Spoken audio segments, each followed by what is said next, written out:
the individual point of view.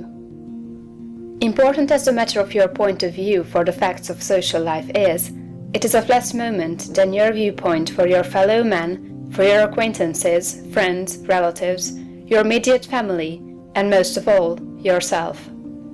You must learn not to look upon the world as a lost and decaying thing, but as a something perfect and glorious, which is going on to a most beautiful completeness.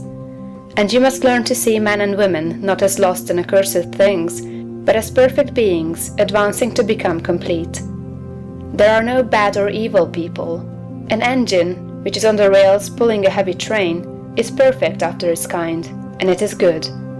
The power of steam, which drives it, is good. Let a broken rail throw the engine into the ditch, and it does not become bad or evil by being so displaced. It is a perfectly good engine, but off the track. The power of steam that drives it into the ditch and wrecks it is not evil, but a perfectly good power. So that which is misplaced, or applied in an incomplete or partial way, is not evil. There are no evil people. There are perfectly good people who are off the track, but they do not need condemnation or punishment. They only need to get upon the rails again. That which is undeveloped or incomplete often appears to us as evil, because of the way we have trained ourselves to think. The root of a bulb that shall produce a white lily is an unsightly thing. One might look upon it with disgust. But how foolish we should be to condemn the bulb for its appearance when we know the lily is within it. The root is perfect after its kind.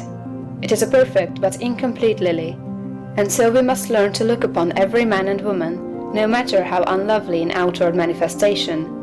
They are perfect in their stage of being, and they are becoming complete. Behold, it is all very good. Once we come into a comprehension of this fact, and arrive at this point of view, we lose all desire to find fault with people, to judge them, criticize them, or condemn them. We no longer work as those who are saving lost souls, but as those who are among the angels, working out the completion of a glorious heaven. We are born of the Spirit, and we see the kingdom of God. We no longer see man as trees walking, but our vision is complete. We have nothing but good words to say.